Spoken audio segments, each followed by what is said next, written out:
Hey everybody, and welcome to the channel, TravelEssary. We're so happy that you're here.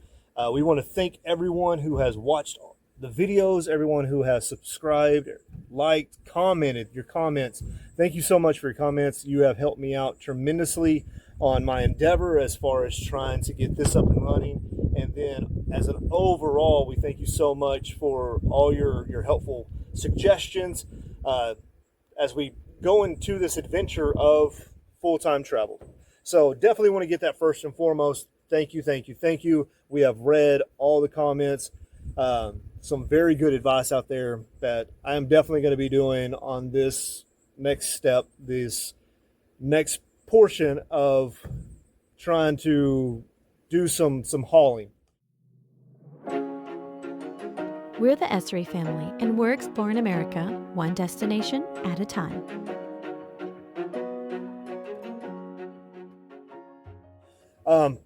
But some things have changed since the last time that video has come out.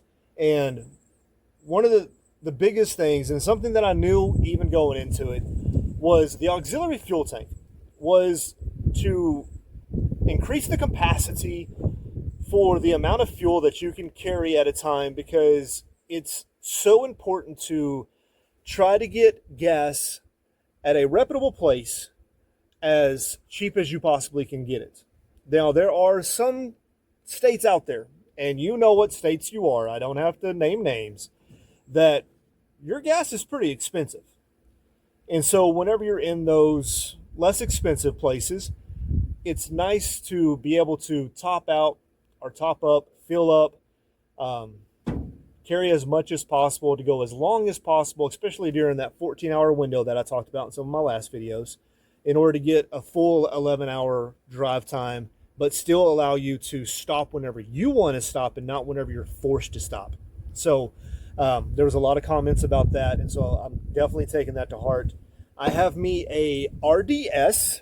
I could tell you the part number or anything else like that, but to be honest, I don't remember it.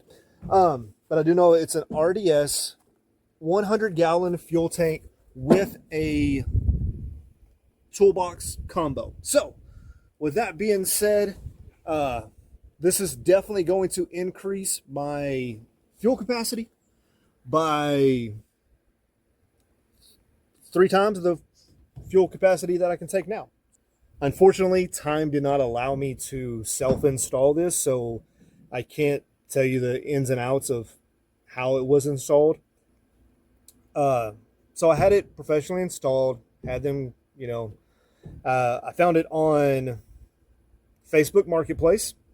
There was several people in Central Texas that I was talking to, trying to figure out dimensions, making sure it was going to fit. One of the wave stipulations, requirements, whatever you want to call it, rules, regulations, is everything has to be below the top of your bed. That's the main important part. And I'm going to tell you right now, it's hard finding a large size. Now, I am blessed to be able to put in such a large tank due to the large bed that I have on Darth Haul. It is an 8-foot full bed, dually. I mean, I'm going to show you a little bit more here in a minute. More than enough room to do what I want to do. So I was able to put in a 100-gallon toolbox combo.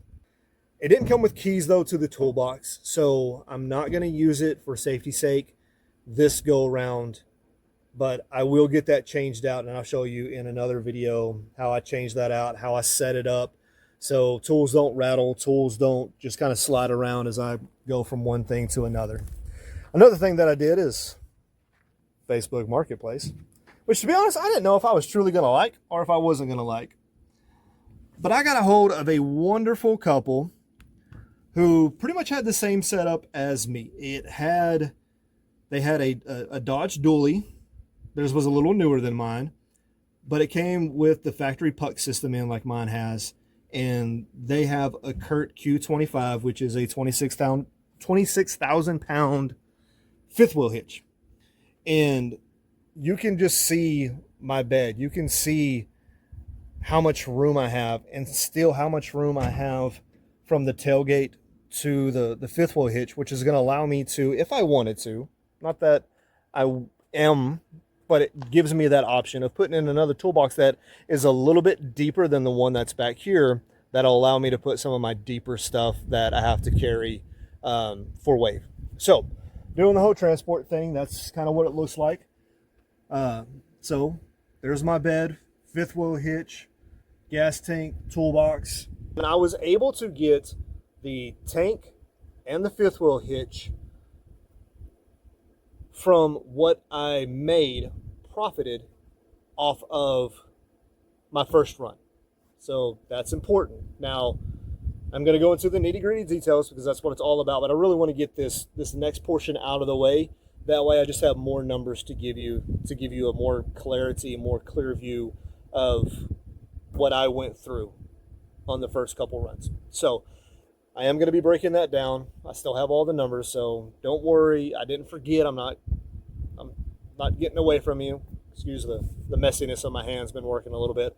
But there's some other stuff that I've done inside just to make myself a little bit more comfortable, give myself a little bit more privacy. Whenever I first went, I didn't have anything on the windows. I had a front window shield, and then my back windows are tinted. They're not blacked out, which you can have in your back windows, your rear windows. You cannot have that for almost any window tint whatsoever on your front passenger, driver, and your front windshield. So just be prepared for that. But let's go inside. Let's see what we got on the inside as far as what we are doing in there. And one of the biggest things that we have done is we have gotten these nice little, they're not really curtains, they're more like shade type things, but they're going to give me some privacy in the back. I do have one in the back window. That's right here. I don't know how well you can see this. Yeah, there you go. It's not 1,000% of what I want or what we even pictured when my wife ordered this. So I do know that there are tons of people that either live in trucks or do transportation just like I do, that you got some tips, you got some tricks. I know you do. Let me know what you do. Let me know how you block out. I know there's some thermal barriers that people use that put up. Just kind of help me come up with a good solution, cost efficient. That's the key point. I'm not looking to spend, $700 on trying to get my windows darkened. So I survived the first trip up there. I'll survive all the other trips with makeshift stuff if I have to. So it's not that big of a deal. But y'all know what I'm talking about. If you know, you know. All right. But pretty much going with the same setup that I did last time. And my trip is going to be a little bit different. I'm not going to talk it right now because it's starting to get dark. There's a little bit more packing that I need to do. So I will catch you in the next video and tomorrow. I got to go to bed at some time. Okay. While Jeremy has been upgrading the truck, I have been upgrading his mealtime while he is on the road. First, I got this heated lunchbox that you just plug into your truck, and it can take anywhere from 10 to 30 minutes to heat up your food depending on what you have in there. And I got these collapsible containers, and they're also microwavable. So if he is somewhere like the lounge that is in Wakarusa, or if he is in a travel center and they have microwaves, he can pop them in the microwave, or he can heat them in his heated lunchbox. If he does not have access to that, he collapses the containers when he is done and brings them home to me. So Jeremy is about to go on his second run now and leave us for a whole nother week. We got Krabby Patty over here. Not happy this morning, but you think this one will be a little bit smoother now that you know what to do? And I don't know smoother. I'll explain later in another video of kind of what this run is really going to entail as far as my plans, hopes, and dreams. So, yeah, but it's definitely going to be better than last time because I won't be having to sit around. That's going to be the main part. Yeah. Hopefully get up there and make some money. So. And you've got some upgrades, which will enable you to make a little bit more money and do some different runs. Do some different runs. Oh, Daddy. That'll open up some things. Hopefully get some things out of the way that Wave requires. That will also open up a few things. So hopefully giving us more options. We always talk about in all of our podcasts and all of our YouTube videos of the more options you have, the better off it is, and the more that you plan to better yourselves, then the better you're going to be. And so I believe that we've taken this here in this little step in between the runs, and it's something that we will continue to do. And we will plan to get little man up earlier and ready for the camera, and apparently do my hair at some point in time. Yeah. I'm going to be in the car all by myself. I really don't care. So Yeah, so you're going to continue to keep us updated. keep you updated.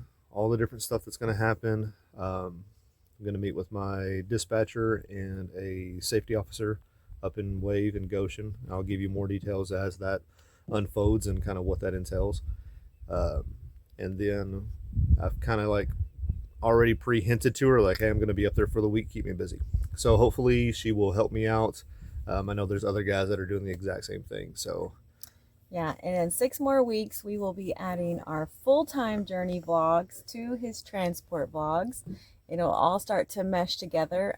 This was the last little step that we needed in order to take our full-time journey.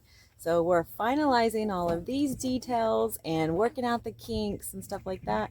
And then 1st of October, we're hitting the road. hitting the road, He's happy now. moving Rebel Voyager.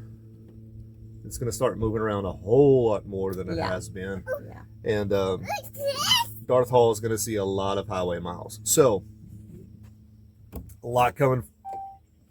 Oh goodness, a lot coming up, a lot happening.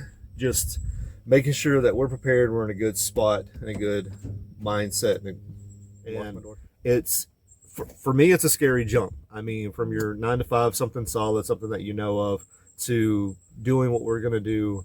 We're just going to leave it in God's hands and roll with whatever comes our way. So Exciting, adventurous, and a little bit scary. yes, I know it don't seem too exciting, but it is like 7:20 in the morning. Yeah. So I don't get exciting until 9. Well, we're going to say our goodbyes, Come on. and we will see you guys on the road here very soon.